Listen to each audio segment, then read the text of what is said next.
La lame du bourreau scintillait sous le soleil implacable, suspendue au-dessus de la nuque de Solange. Autour d'elle, la place centrale d'éclats de verre vibrait d'une fureur sourde. Des centaines de regards brûlaient comme des braises, fixés sur la jeune guérisseuse agenouillée dans la poussière rouge. Ses poignets étaient serrés par des lianes épineuses qui lui entaillaient la peau, et chaque goutte de sang qui perlait semblait nourrir la terre assoiffée. Le vent chaud, chargé du parfum sucré et entêtant de la goyave écarlate, soufflait depuis les collines verdoyantes qui dominaient le village, comme pour rappeler son crime. Au loin, les pâturages émeraudes ondulaient doucement sous la brise, contrastant cruellement avec la scène macabre. Les cascades cristallines qui dévalaient les flancs des collines semblaient retenir leur souffle, leur chant habituellement joyeux réduit à un murmure inquiet.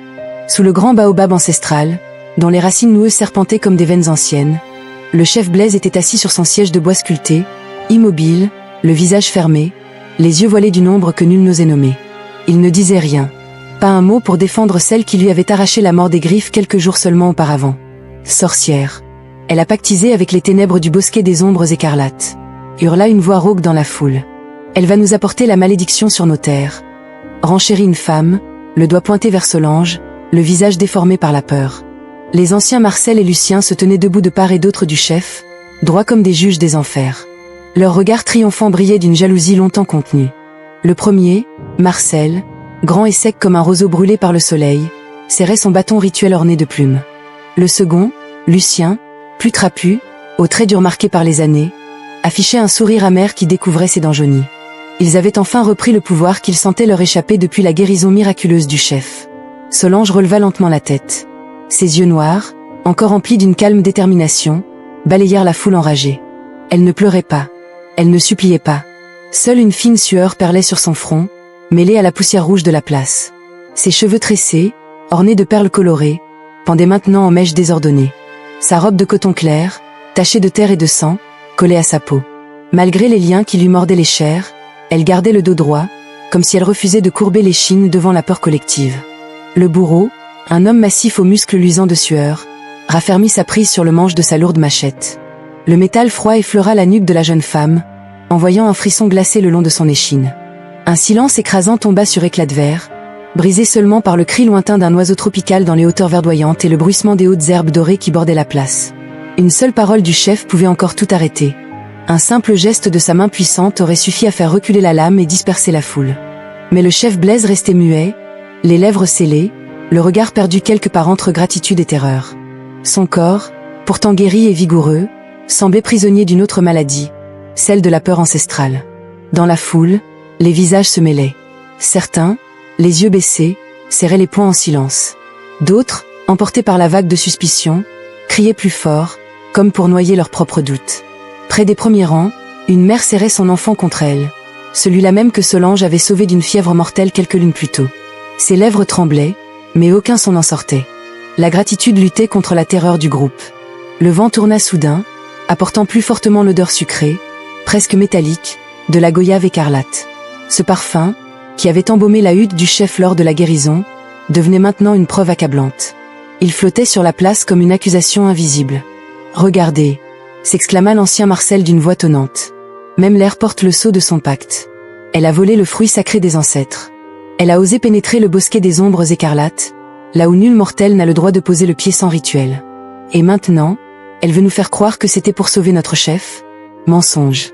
C'est pour nous asservir tous qu'elle a invoqué les forces obscures. » Un murmure d'approbation parcourut la foule comme une traînée de poudre. Des poings se levèrent. Des femmes se mirent à psalmodier des prières protectrices. Un jeune homme, autrefois ami de Solange, détourna le regard, honteux mais incapable de s'opposer à la marée humaine. Solange ferma un instant les paupières, inspirant profondément l'air chargé d'humidité et de terre fertile. Elle revoyait en pensée les paysages magnifiques qui entouraient Éclat de Verre. Les collines drapées d'un vert profond, les pâturages où paissaient les troupeaux dans une paix apparente, les rivières scintillantes qui serpentaient comme des veines de vie à travers la vallée. Comment un acte de pure compassion avait-il pu transformer ce paradis en tribunal de la peur ? Le bourreau leva légèrement la machette, prêt à frapper au signal des anciens. Le métal accrocha un rayon de soleil et projeta un éclat aveuglant. C'est à cet instant précis que Solange rouvrit les yeux et parla d'une voix claire, étonnamment posée, qui porta jusqu'au dernier rang. « J'ai sauvé la vie de notre chef avec ce que la terre elle-même m'a offert. Si cela fait de moi une sorcière, alors frappez. Mais sachez que la véritable malédiction n'est pas dans le fruit écarlate, elle est dans le cœur de ceux qui préfèrent la mort à la lumière. » Ses paroles tombèrent comme des pierres dans un étang calme. Un bref silence suivit, chargé d'électricité. Puis la foule explosa à nouveau en cris et en insultes. L'ancien Lucien fit un pas en avant, le visage déformé par la rage. « Tu oses encore parler? Ton arrogance prouve ta culpabilité. Chef Blaise, donnez l'ordre. Que justice soit faite avant que ces ténèbres ne s'abattent sur nos récoltes et nos enfants. » Tous les regards se tournèrent vers le chef. Le temps sembla se suspendre. Le vent agitait les feuilles du baobab géant. Les cascades lointaines murmuraient leur inquiétude. Les pâturages verdoyants, témoins silencieux, s'étendaient à perte de vue, indifférents à la folie des hommes. Le chef Blaise ouvrit la bouche, puis la referma sans qu'aucun son en sorte. La lame du bourreau descendit d'1 centimètre supplémentaire, prête à trancher. Et dans ce dernier instant de tension insoutenable, où la vie de Solange ne tenait plus qu'à un fil, le village entier d'Éclat de Verre retenait son souffle, prisonnier entre gratitude oubliée et terreur aveugle. Quelques jours plus tôt, la mort rôdait déjà sur Éclat de Verre comme une ombre invisible. Le chef Blaise gisait sur sa natte tressée dans la grande hutte royale, le corps secoué de convulsions violentes. Sa peau, autrefois d'un noir profond et luisant, avait pris une teinte grise et craquelée, semblable à de l'écorce morte. Une fièvre étrange le consumait. Il suait un liquide épais et rougeâtre qui tachait les draps de coton blanc comme du sang dilué. Aucun remède des anciens n'avait réussi à le soulager. Les décoctions amères de Marcel, les incantations rythmées de Lucien, les onguents à base de racines sacrées, tout avait échoué. Le village entier retenait son souffle.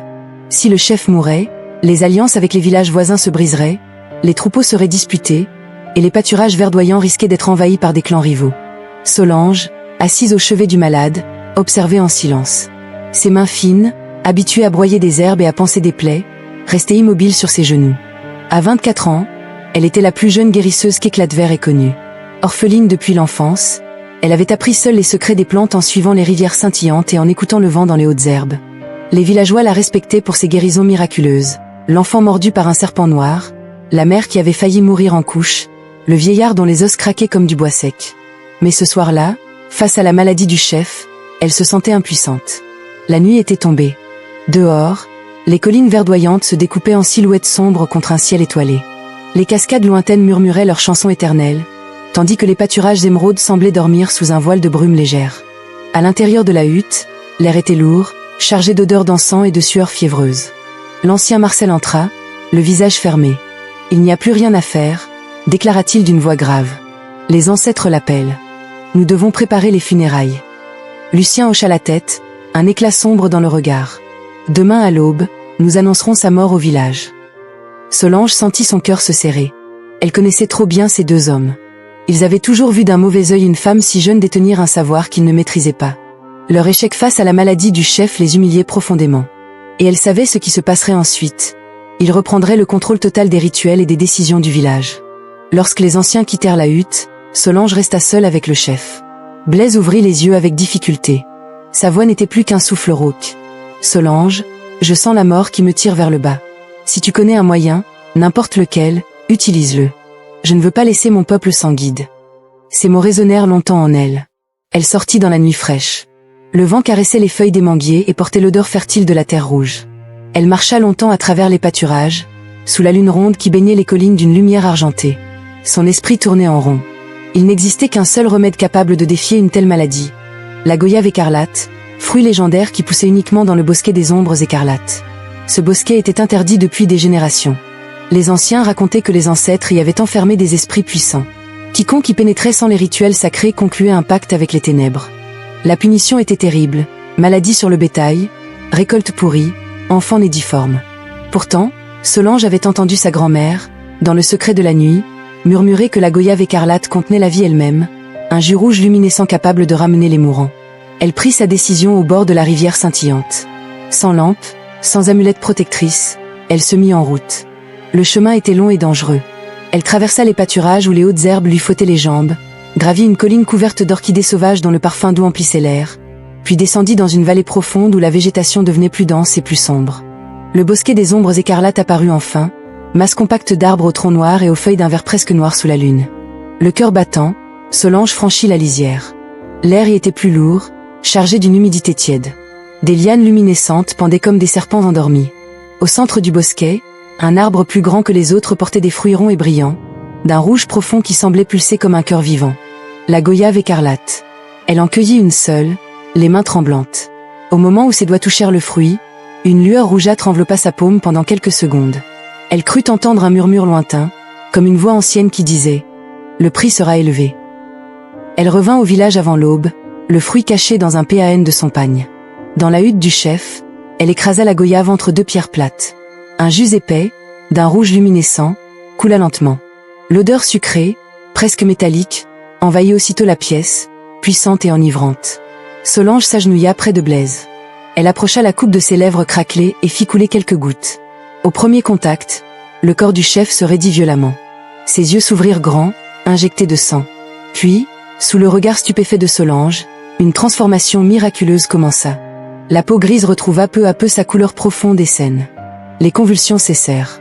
La sueur rougeâtre s'arrêta de couler. Une lueur écarlate enveloppa tout son corps pendant un long moment, comme si le sang lui-même brillait à travers sa chair. Blaise inspira profondément, un souffle puissant qui sembla remplir la hutte entière. Il se redressa lentement sur sa natte, les muscles de ses épaules roulant sous sa peau redevenue ferme. Ses yeux, autrefois ternes, retrouvèrent leur éclat vif et autoritaire. Autour de la hutte, les oiseaux tropicaux se mirent à chanter plus fort que jamais, comme pour saluer le retour de la vie. Dehors, les premières lueurs de l'aube caressaient les collines verdoyantes, faisant scintiller les cascades comme des diamants liquides. Les pâturages émeraudes semblaient soudain plus vivants, plus luxuriants. Le chef Blaise posa une main lourde sur l'épaule de Solange. Sa voix était redevenue forte et claire. « Tu m'as ramené des portes de la mort, jeune Solange. Que les ancêtres te bénissent. » Le village s'éveilla dans la joie. Les tambours résonnèrent. Les femmes entonnèrent des chants de gratitude. On dansa autour du baobab. Pendant quelques heures, Solange fut portée en triomphe. On lui offrit des colliers de perles, des fruits frais, des tissus colorés. Même Marcel et Lucien affichèrent des sourires forcés, masquant difficilement leur humiliation. Pourtant, au fond des regards, une première ombre apparut déjà. Un vieillard murmura à son voisin. « Comment une si jeune femme a-t-elle réussi là où les anciens ont échoué ?» Une femme serra son enfant plus fort contre elle en fixant Solange avec une curiosité mêlée de crainte. Solange, elle, sentait déjà le poids du secret. Le parfum de la goyave écarlate flottait encore dans l'air, doux et dangereux. Elle ignorait alors que ce miracle, né dans le bosquet interdit, venait de semer les premières graines d'une jalousie mortelle. Car dans l'ombre de leur hutte, les anciens Marcel et Lucien échangeaient déjà des regards entendus. Leur chuchotement était à peine audible, mais lourd de menaces. Elle a touché ce qui ne doit pas être touché. Bientôt, le village comprendra, et nous serons là pour le lui rappeler. Les jours qui suivirent la guérison furent d'abord baignés d'une joie fragile. Le chef Blaise marchait à nouveau d'un pas ferme à travers les pâturages émeraudes, saluant les bergers et inspectant les troupeaux. Les cascades cristallines semblaient chanter plus joyeusement, et les collines verdoyantes se couvraient d'une brume légère qui donnait au paysage un air presque enchanté.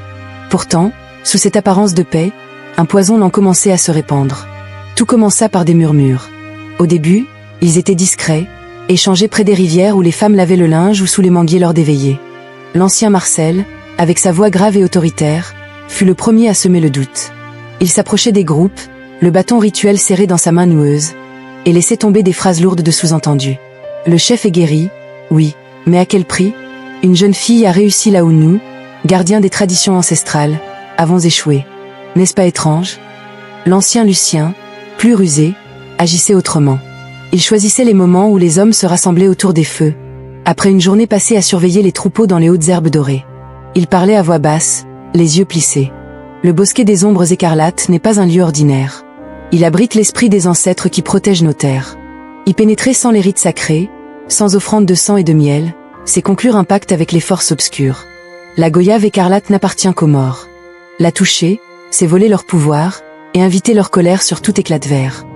Peu à peu, les murmures se transformèrent en rumeurs.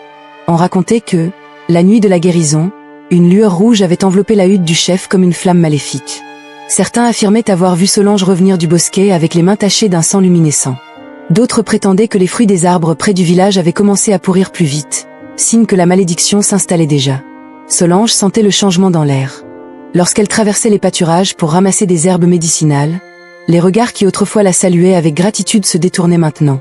Une mère qu'elle avait aidée lors d'un accouchement difficile baissa les yeux en la croisant. Un enfant qu'elle avait soigné d'une morsure de serpent couru se cachait derrière sa grand-mère en la voyant approcher. Le vent chaud portait parfois des chuchotements qu'elle saisissait au vol. Sorcière, pacte de sang, femme des ombres. Un soir, alors que le soleil couchant peignait les collines verdoyantes d'or et de pourpre, Solange se rendit à la rivière scintillante pour se laver. Elle entendit des pas derrière elle. Elle se retourna vivement, mais ne vit personne. Seule l'herbe haute ondulait, comme si quelqu'un venait de s'y cacher. Son cœur s'accéléra. Elle rentra chez elle plus vite, serrant son panier contre sa poitrine. Le lendemain, une nouvelle rumeur enflamma le village. Un petit garçon de 8 ans, le fils d'un berger, avait disparu pendant plusieurs heures. On le retrouva près du bosquet des ombres écarlates, hagard, affirmant qu'une « femme aux mains rouges » l'avait appelé dans son sommeil. Les anciens s'emparèrent aussitôt de l'histoire. Marcel convoqua une assemblée près du grand baobab. « Voyez » s'exclama-t-il en levant les bras. « La malédiction commence déjà. L'enfant a été attiré par les esprits que Solange a réveillés. Si nous ne réagissons pas, nos troupeaux vont dépérir, nos récoltes vont noircir, et nos enfants seront emportés un à un. » La foule murmura son approbation. Lucien renchérit, la voix vibrante de fausse inquiétude. Le tabou est clair depuis des générations. Le bosquet des ombres écarlates protège l'équilibre entre le monde des vivants et celui des ancêtres. En cueillant la goyave écarlate sans autorisation, Solange a brisé cet équilibre. Sa guérison n'était pas un miracle, c'était du sang magique. Elle a volé la vie du chef en offrant en échange une partie de nos âmes à l'obscurité. Solange, convoquée à cette assemblée improvisée, se tenait droite au milieu du cercle. Le parfum sucré de la goyave flottait encore faiblement dans l'air, comme une accusation silencieuse. Elle tenta de s'expliquer d'une voix calme. « J'ai utilisé la goyave pour sauver notre chef, rien de plus. Je n'ai invoqué aucun esprit maléfique. La terre elle-même m'a donné ce fruit pour guérir. » Mais ses paroles furent noyées par les cris. Une femme hurla. « Elle ment. Regardez ses yeux, ils brillent encore de la lueur rouge. » Un homme cria. « Si elle est innocente, qu'elle jure sur les ancêtres qu'elle n'est jamais entrée dans le bosquet. » Solange refusa de jurer. Elle savait que nier le voyage aurait été un mensonge, et elle ne voulait pas trahir la vérité de son acte. Ce refus fut interprété comme une preuve de culpabilité. Dans les jours qui suivirent, la peur s'installa comme une brume épaisse sur Éclatevert. Les villageois évitaient désormais de passer près de la hutte de Solange. Lorsqu'elle se rendait au marché pour échanger des herbes, les étals se vidaient sur son passage. Même les enfants qui jouaient dans les pâturages s'enfuyaient en la voyant. Pourtant, quelques voix isolées osaient encore murmurer en sa faveur. La mère qu'elle avait aidée lors de l'accouchement vint la voir en secret, une nuit, apportant un panier de fruits. « Je sais que tu m'as sauvée, Solange. Mon fils te doit la vie. Mais la peur est plus forte que la gratitude. Je t'en supplie, sois prudente. » Solange la remercia, mais elle sentait que le vent tournait irrémédiablement. Chaque soir, elle s'asseyait devant sa hutte et regardait les collines verdoyantes qui semblaient maintenant la juger. Les cascades continuaient leur chant, indifférentes à la folie des hommes, mais leur musique lui paraissait plus triste.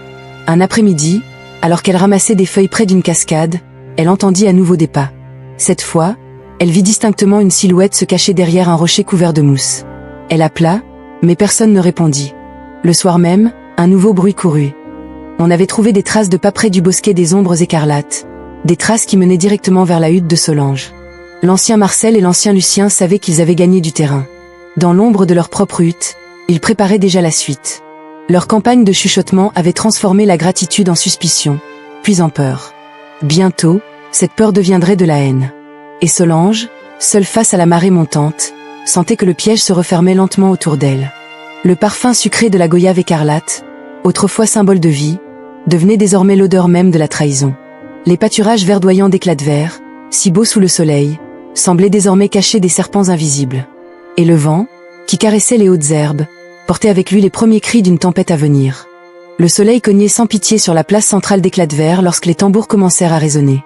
Leur rythme lourd, implacable, semblait imiter les battements d'un cœur affolé. La foule s'était rassemblée en masse sous le grand baobab ancestral, dont les branches épaisses projetaient des ombres mouvantes sur la terre rouge.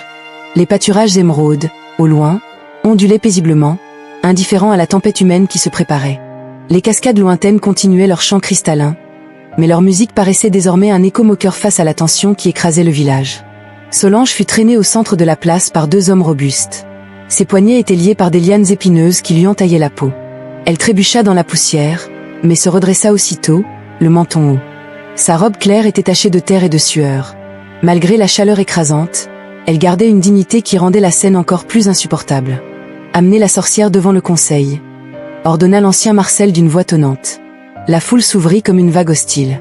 Des cris fusèrent. « Traîtresse, pacteuse d'ombre, elle va nous détruire tous. » Des femmes serraient leurs enfants contre elle, les yeux écarquillés de terreur. Des hommes brandissaient des bâtons ou des machettes, le visage déformé par la peur et la colère. Solange fut jetée à genoux devant le siège sculpté du chef Blaise. Celui-ci était assis, raide, le regard fixe. Son corps était guéri, puissant, mais son visage semblait celui d'un homme prisonnier. Il ne regardait pas Solange. Il fixait un point lointain, au-delà des collines verdoyantes, comme s'il espérait que le vent emporte cette scène loin de lui. L'ancien Lucien se leva, solennel, son bâton rituel levé vers le ciel. Peuple d'éclat de verre. Nous sommes réunis aujourd'hui pour juger celle qui a osé défier l'ordre ancestral. Solange, la guérisseuse, a pénétré le bosquet des ombres écarlates, lieu sacré et interdit. Elle y accueillit la goyave écarlate, fruit réservé aux ancêtres. Par cet acte impie, elle a invoqué des forces obscures pour guérir notre chef. Ce n'était pas un miracle, c'était un vol de vie, un pacte de sang qui va faire pourrir nos terres et emporter nos enfants. Un grondement d'approbation parcourut la foule. Marcel prit la relève, sa voix vibrante de rage contenue. Regardez-la. Elle ne nie même pas son crime. Si elle avait agi pour le bien du village, pourquoi aurait-elle agi seule, dans la nuit, sans rituel? Pourquoi refuse-t-elle de jurer sur les ancêtres qu'elle n'a pas conclu de pacte? Parce qu'elle sait que la vérité la condamnerait. Sa guérison n'est qu'une illusion. Bientôt, les troupeaux tomberont malades, les récoltes noirciront, et la malédiction s'abattra sur nous tous à cause d'elle. Solange releva la tête. Sa voix, claire et posée, porta malgré le tumulte. J'ai cueilli la goyave écarlate parce que notre chef allait mourir et que nul autre remède ne pouvait le sauver. Je n'ai invoqué aucun esprit maléfique. J'ai simplement écouté ce que la terre m'offrait. La vie que j'ai rendue au chef est réelle. Vous la voyez tous devant vous. Pourquoi transformer un acte de compassion en crime? Ces paroles provoquèrent un silence bref, puis une explosion de protestation. Une femme cria. Elle ment. La lueur rouge que nous avons vue autour du chef était le signe des ténèbres. L'ancien Lucien avança d'un pas, un sourire froid aux lèvres. Il utilisa alors un sophisme qui fit frémir la foule. Si tu as pu défier la mort elle-même, Solange, c'est que tu commandes la mort. Si tu as le pouvoir de ramener un homme des portes de l'au-delà, tu as aussi le pouvoir de l'y envoyer. Qui nous dit que tu n'as pas provoqué la maladie du chef pour ensuite te faire passer pour une sauveuse? Qui nous dit que tu ne prépares pas la même chose pour chacun d'entre nous? Marcel renchérit aussitôt, la voix grave et persuasive. La goyave écarlate n'appartient qu'aux ancêtres. En la volant, tu as brisé l'équilibre sacré. Tu as ouvert une porte que nous ne pourrons plus refermer. Ton savoir interdit fait de toi une femme dangereuse, plus puissante que les anciens eux-mêmes. Une femme qui détient un tel pouvoir ne peut être laissée libre. Elle doit être jugée avant qu'elle ne nous asservisse tous. Solange sentit la sueur couler le long de son dos.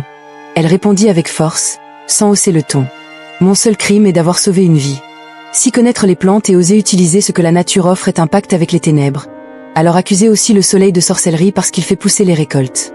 Accusez les cascades de magie parce qu'elles donnent l'eau. Je n'ai pas volé le pouvoir des ancêtres. J'ai simplement refusé de laisser mourir notre chef par peur d'un tabou. Un murmure troublé parcourut certains rangs. Quelques villageois qu'elle avait autrefois soignés baissèrent les yeux, gênés. Mais la majorité, emportée par la peur, cria plus fort pour couvrir ses doutes naissants. Soudain, Solange décida de jouer son va-tout. D'une voix ferme, elle déclara. Dans le bosquet des ombres écarlates, j'ai vu une vision. Les ancêtres eux-mêmes m'ont montré que la véritable menace ne venait pas du fruit, mais de l'envie et de la jalousie de ceux qui ont échoué à guérir le chef. Ils m'ont averti que si je ne faisais rien, Éclat de verre perdrait son guide, et bien plus encore. Ces paroles provoquèrent un chaos immédiat. La foule hurla. Des poings se levèrent. Des insultes fusèrent de toutes parts. Marcel frappa le sol de son bâton avec violence. Vous entendez?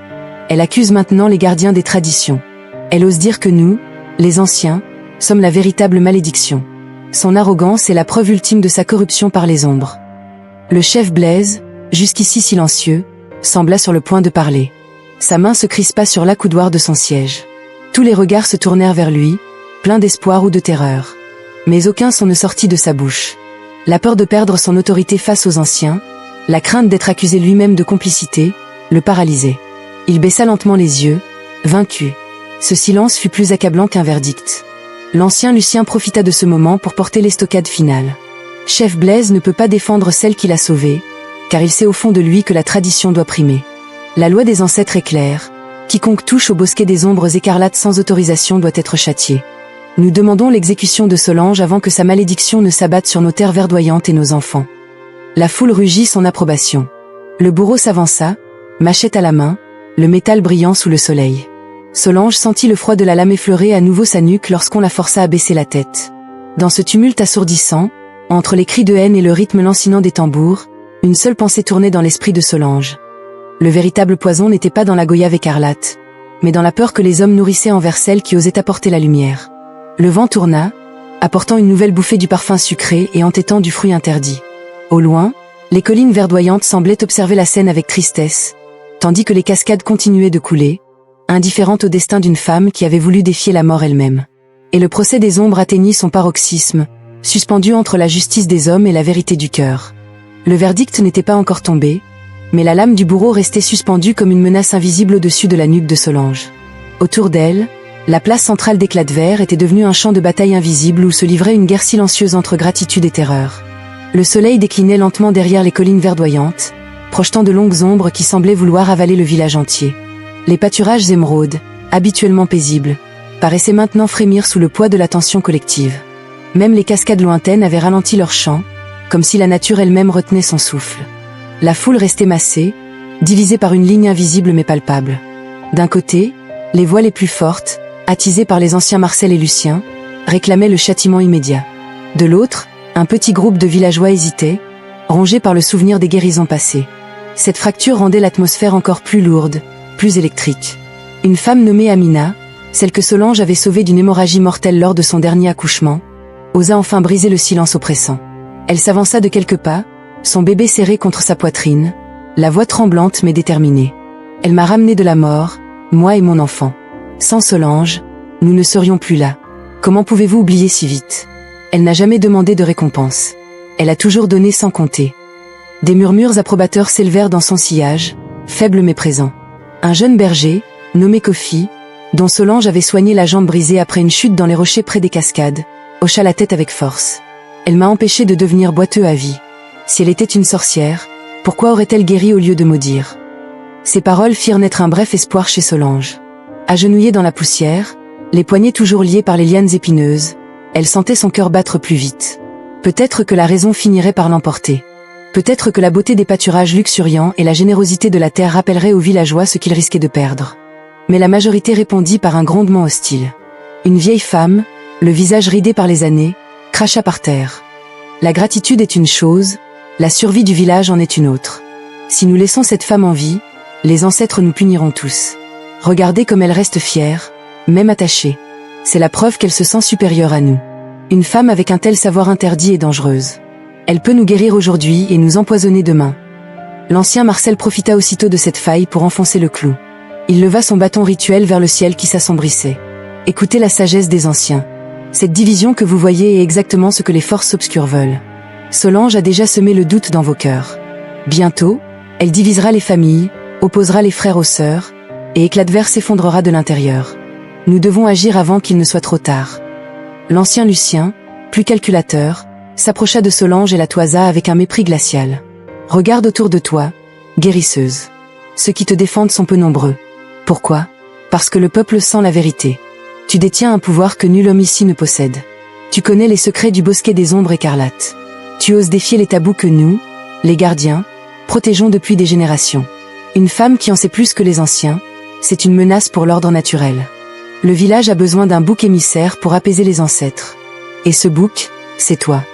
Solange releva la tête. Malgré la douleur dans ses poignets et la poussière qui lui brûlait les yeux, sa voix resta ferme et claire. Je ne renierai jamais mes connaissances. Les plantes, les fruits, les secrets de la terre ne sont pas réservés aux hommes ou aux anciens. Ils sont un don pour ceux qui savent écouter. J'ai sauvé le chef Blaise parce que c'était juste. Si vous me tuez pour cela, ce ne sera pas pour protéger le village, ce sera pour protéger votre propre peur d'une femme qui ose savoir. Ces paroles provoquèrent un silence stupéfait, suivi d'une vague de colère. Des hommes crièrent. Elle nous insulte. Elle se croit au-dessus de nous. Une pierre vola et frôla l'épaule de Solange. Amina voulut s'interposer, mais fut repoussée brutalement par la foule. Le chef Blaise, toujours assis sous le baobab, observait la scène sans intervenir. Son visage était un masque de tourment. Il savait que Solange disait vrai. Il sentait encore dans ses veines la force nouvelle que le jus écarlate lui avait rendue. Mais la pression des anciens était écrasante. S'il la défendait ouvertement, il risquait d'être accusé de complicité, de perdre le respect du village et son autorité. Alors il restait muet, les mains crispées sur les accoudoirs sculptés, prisonnier de sa propre lâcheté. Soudain, un événement inattendu accentua le chaos. Un orage violent éclata sans prévenir au-dessus des collines verdoyantes. Le ciel, jusqu'alors clair, se couvrit de nuages noirs en quelques instants. Un éclair zébra l'horizon, suivi d'un coup de tonnerre assourdissant qui fit trembler la terre. La pluie s'abattit en trombe, transformant la poussière rouge en boue épaisse. Les villageois hurlèrent de terreur. « C'est elle !» cria Lucien en pointant Solange du doigt. « Elle appelle les esprits pour se venger. L'orage est sa malédiction. » Au même moment, un cri perçant retentit dans la foule. L'ancien Marcel, qui se tenait près du baobab, porta soudain la main à sa poitrine et s'effondra lourdement dans la boue. Son corps fut secoué de convulsions violentes, puis il s'immobilisa, les yeux grands ouverts, figé dans une expression de surprise horrifiée. La panique fut immédiate. Des femmes hurlèrent. Des hommes reculèrent. Quelqu'un cria. Elle l'a tué. Avec un simple regard, elle a frappé l'ancien. Solange, trempée par la pluie battante, secoua la tête avec désespoir. Je n'ai rien fait. C'est la peur qui vous tue, pas moi. Mais personne ne l'écoutait plus. La mort soudaine de Marcel fut interprétée comme la preuve ultime. La foule, maintenant hystérique, se referma autour d'elle comme un piège. Même ceux qui l'avaient défendue un instant plus tôt, comme Amina et Kofi, furent emportés par la vague de terreur collective. La peur d'une femme puissante, capable de défier la mort et de posséder un savoir interdit, l'emportait sur tout, sur la gratitude, sur la raison, sur la beauté même des pâturages luxuriants qui les entouraient. Solange ferma les yeux sous la pluie froide. Elle sentait le poids écrasant de cette division. D'un côté, quelques âmes reconnaissantes qui murmuraient encore en secret. De l'autre, une masse terrifiée prête à sacrifier une innocente pour retrouver une illusion de sécurité. Le vent, chargé d'humidité et du parfum persistant de la goyave écarlate, semblait porter un message amer. La véritable malédiction n'était pas venue du bosquet des ombres, mais du cœur des hommes qui préféraient l'obscurité à la lumière. Le chef Blaise, sous l'averse, restait toujours silencieux, les épaules voûtées. L'orage redoublait de violence, comme si le ciel lui-même pleurait sur éclat de verre. Et dans ce chaos de boue, de cris et de tonnerre, la communauté se fracturait irrémédiablement, prête à payer le prix le plus terrible pour apaiser sa propre peur. La sentence tomba comme un couperet au crépuscule, alors que l'orage s'éloignait enfin, laissant derrière lui une terre rouge gorgée d'eau et un ciel lavé de regrets. Le chef Blaise, la voix brisée par le poids de son silence, prononça les mots fatidiques. « Solange, tu es bannie d'éclat de verre. Tu quitteras le village avant l'aube, sans emporter ni remède ni possession. Que les ancêtres décident de ton sort. » Il n'y eut ni exécution publique ni lame tranchante. La foule, épuisée par la peur et l'orage, accepta cet exil comme une victoire. Pourtant, pour Solange, c'était une mort lente. On lui arracha ses liens, on la poussa hors du cercle du baobab. Amina et Kofi tentèrent une dernière fois de protester, mais leurs voix furent noyées par les tambours qui reprenaient leur rythme triomphal. Solange marcha seule à travers la place boueuse, le dos droit, sans un regard en arrière. Le parfum sucré de la goyave écarlate semblait la suivre comme un fantôme, ultime souvenir de son acte de compassion. Elle disparut dans la nuit, silhouette fragile se fondant parmi les hautes herbes des pâturages émeraudes. Derrière elle, les collines verdoyantes s'assombrissaient, les cascades continuaient leur chant éternel, indifférentes au drame qui venait de se jouer. Les premiers jours après son départ furent marqués par une joie factice. Les anciens Luciens et les partisans de Marcel organisèrent des fêtes autour du baobab pour célébrer le retour à l'ordre ancestral. On dansa, on chanta, on sacrifia des volailles pour apaiser les esprits. Le chef Blaise tenta de retrouver son autorité, mais son regard restait hanté. Chaque fois qu'il passait près de la hutte vide de Solange, il détournait les yeux, rongé par un remords qu'il n'osait avouer. Puis, lentement, le prix de l'aveuglement se fit sentir. La première maladie frappa un enfant. Une fièvre violente qui rappelait étrangement celle du chef avant sa guérison. Sans Solange, personne ne sut préparer les décoctions qui calmaient la douleur. L'ancien Lucien tenta des incantations, mais l'enfant s'éteignit en 3 jours. La mère, celle-là même qui avait crié le plus fort contre Solange, hurla de désespoir près de la rivière scintillante. Ensuite, ce furent les troupeaux. Des bêtes commencèrent à dépérir dans les pâturages luxuriants. Leurs yeux devenaient vitreux, leurs flancs se creusaient malgré l'herbe abondante. Les bergers murmurèrent que la malédiction promise par les anciens s'était retournée contre eux. Les récoltes, qui avaient toujours été généreuses grâce aux connaissances de Solange sur les cycles de la terre, jaunirent prématurément. Les fruits pourrirent sur les branches avant même d'être mûrs. Les cascades semblaient moins abondantes, comme si l'eau elle-même pleurait la perte de la guérisseuse. Le chef Blaise tomba à nouveau malade, cette fois d'un mal plus insidieux, non pas du corps, mais de l'âme. Il errait seul dans les collines verdoyantes, murmurant le nom de Solange. Une nuit, il s'effondra près du bosquet des ombres écarlates, là où tout avait commencé. On le retrouva à l'aube, le regard vide, le souffle faible. Il mourut sans un mot, emportant avec lui le secret de sa lâcheté. Le village sombra dans le chaos. Les familles se déchiraient. Ceux qui avaient défendu Solange étaient maintenant accusés d'être ses complices. Lucien, seul ancien restant, tenta de maintenir l'ordre par la terreur, mais sa propre peur grandissait. Chaque soir, il scrutait l'horizon, craignant que la « sorcière » ne revienne se venger. Les pâturages émeraudes, autrefois symboles de vie et d'abondance, devinrent des étendues mornes où le vent portait des lamentations. Dans l'exil, Solange avait trouvé refuge dans une vallée lointaine, au-delà des collines. Elle vivait simplement, continuant à soigner ceux qui osaient venir la consulter en secret. Un berger égaré, une femme en couche, un enfant fiévreux. Elle ne maudissait pas Éclat de Verre. Elle pleurait simplement la peur qui aveuglait son peuple. Parfois, elle cueillait une goyave écarlate dans un petit bosquet sauvage, et le jus luminescent lui rappelait le prix de la lumière. Des mois passèrent. Un jour, un jeune homme d'Éclat de Verre, Kofi, osa braver l'interdit et vint la trouver. Il tomba à genoux devant elle. Le village meurt, Solange. Nous avons chassé celle qui nous apportait la vie. Reviens, ou au moins, enseigne-nous. Solange le regarda longuement, les yeux emplis d'une tristesse infinie. Je ne reviendrai pas. Le village doit d'abord comprendre que la véritable sorcellerie n'est pas dans le fruit interdit, mais dans la peur de ce qui est nouveau, de ce qui est différent, de ce qui vient d'une femme. Tant que vous préférerez le confort de l'ignorance à la lumière de la connaissance, vous resterez dans l'ombre. Kofi repartit le cœur lourd, portant avec lui quelques herbes et le récit de leur rencontre. Aujourd'hui encore, les collines verdoyantes d'Éclat de Verre portent les cicatrices de cette tragédie. Les pâturages sont moins luxuriants, les cascades semblent murmurer des regrets. Le baobab ancestral domine toujours la place, mais son ombre est plus lourde. Les villageois racontent parfois l'histoire de la guérisseuse qui avait défié la mort avec une simple goyave écarlate. Certains la maudissent encore. D'autres, dans le secret de la nuit, regrettent son absence. Cette histoire n'appartient pas seulement à Éclat de Verre. Elle résonne partout où les hommes choisissent la superstition plutôt que la gratitude, la peur plutôt que le courage. Partout où une voix nouvelle, une connaissance différente, une femme ou un homme qui ose défier les tabous ancestraux est rejeté parce qu'il trouble le confort de l'ignorance. Nous ostracisons encore ceux qui apportent la lumière, préférant brûler la torche plutôt que d'éclairer nos propres ténèbres. Solange incarne tous ceux qui, au risque de leur vie, cueillent le fruit interdit de la connaissance.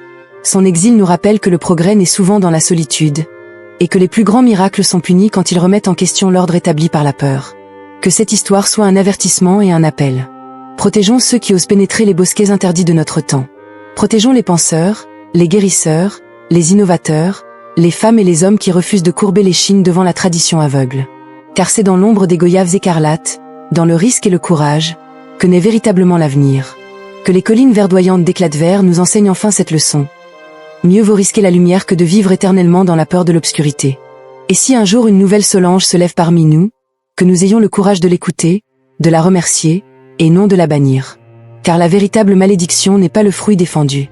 Elle est dans le silence de ceux qui auraient pu la défendre.